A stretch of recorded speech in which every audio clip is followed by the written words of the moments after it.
বৃষ্টির দিনের আয়োজন খিচুড়ি, আন্ডা ভাজা আর আছে সাথে শুটকি ভর্তা আর শসা, পেঁয়াজ আর লেম্বু। এই ভাই কিন্তু একখান আলু বোখারা আছে চাইয়ে রয়েছে, দেখছেন কিনা জানি না। যাইও এইরকম জম্পেশ খানা পিনা রান্দার লগে কি কি আয়োজনে আসলে হেই সব দেখামু আমনে গো। হ্যালো ভিউয়ার্স, আসসালামু আলাইকুম, কেমন আছেন সবাই? আজকে কিন্তু চুলার পর আই পড়ছি, পোলার চাল কসলাই কসলাই ধুইয়ে ফেলাইতে আসি, জানি এর মধ্যে কোনো প্রকার গন্ধ আর এই যে মেডিসিন দিয়ে চাউলটা সংরক্ষণ করে রাখে হেয়ে জানি না থাকে।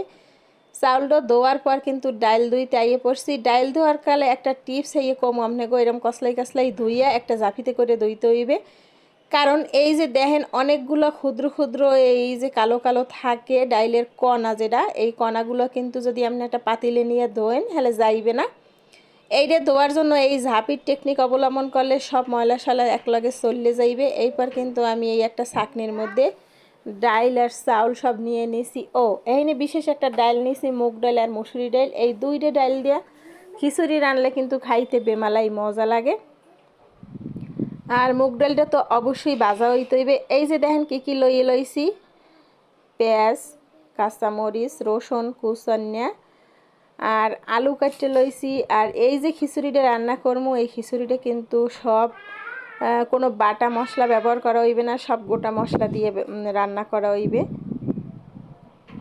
সব কিছু আনাম দিয়ে দিতে আসি। এই যে একটু লবণ দিয়ে পেঁয়াজটারে একটু বাইজে লইতে হইবে। লবণটা দেওয়ার পরে কিন্তু পেঁয়াজটা অনেকটাই তাড়াতাড়ি এরম লাল লাল কালার হয়। এই গরম মশলা লইছি, এনে আছে তেজপাতা, দারচিনি, এলাইচ, আলু বোখারা আর আছে লঙ্গ। আর এই যে দেখেন গোটা আদা কুচি কুচি করে কাটিয়ে এর মধ্যে দিয়ে দিছি। এই আদাও বাটা দেবো না আর জিরাও বাটা দেবো না, এন দিয়ে দেবো আস্তা জিরা।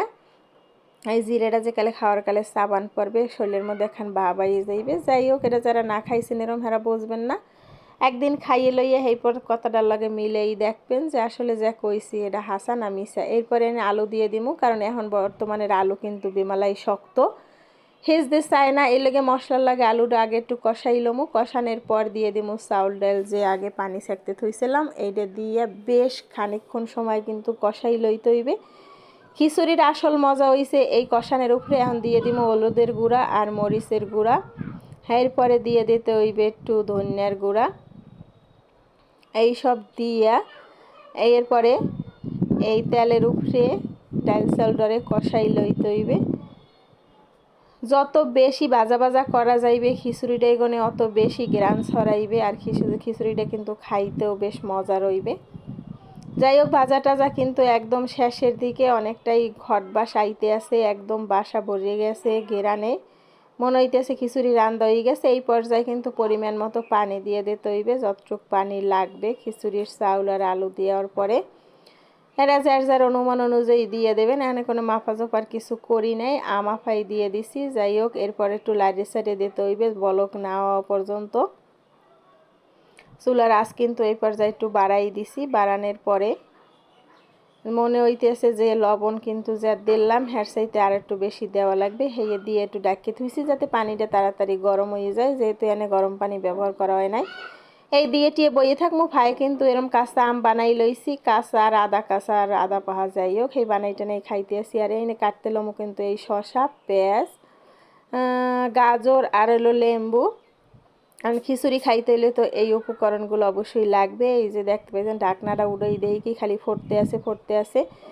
এই সব ফোটা টোটার পরে এই পর্যায়ে কিন্তু দেয় পানি অনেকটা টানি আইছে, কিন্তু ভিতরের যে ডাইল এগুলো কিন্তু ভালো করে সেদ্ধ হয় নাই, চাউল আর ডাইল। এইটা আরও মুলাম হইবে। মুলাম হওয়ার জন্য কী করতে হইবে, এইটার একটা দমে দিতে হইবে। নিচে একখান কালির তাওয়া দিয়ে, কালা দেখাইলেও আসলে কোনো কালিকুলি নাই, এটা রুটি ভাজার তাওয়া। এইটারে দিয়ে এরপরে এইটারে একটু ডাকিয়ে থইতে হইবে।